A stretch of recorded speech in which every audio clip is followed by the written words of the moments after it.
పశ్చిమాసియా దేశాల్లో ప్రస్తుతం యుద్ధ మేఘాలు కమ్ముకోవడంతో అంతర్జాతీయంగా ముడి చమురు ధరలు భారీగా పెరుగుతున్నాయి. ఈ ప్రభావం భారత్పై కూడా పడే అవకాశం ఉన్నట్లు తెలుస్తోంది. అయితే అంతర్జాతీయంగా గత కొన్ని నెలలుగా ముడి చమురు ధరలు దిగివస్తున్నా భారత్లో పెట్రోల్, డీజిల్ ధరలు మాత్రం తగ్గడం లేదు.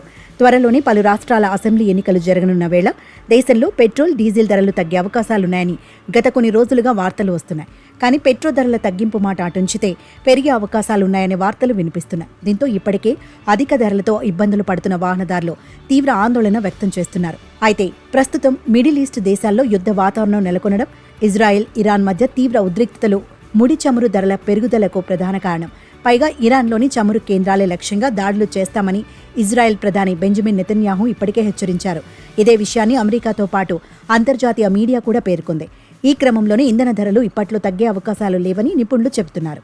ఒకవేళ ఇరాన్పై ఇజ్రాయెల్ దాడి చేస్తే భారత్పై తీవ్ర ప్రభావం పడే అవకాశాలున్నాయని అంటున్నారు. దీనివల్ల దేశంలో పెట్రోల్ ధరలు పెరగనున్నాయని తెలిపారు. మరోవైపు మిడిల్ ఈస్ట్ దేశాల్లో ప్రస్తుతం యుద్ధ మేఘాలు కమ్ముకున్న నేపథ్యంలో అంతర్జాతీయంగా ముడి చమురు ధరలు పెరుగుతున్నాయి.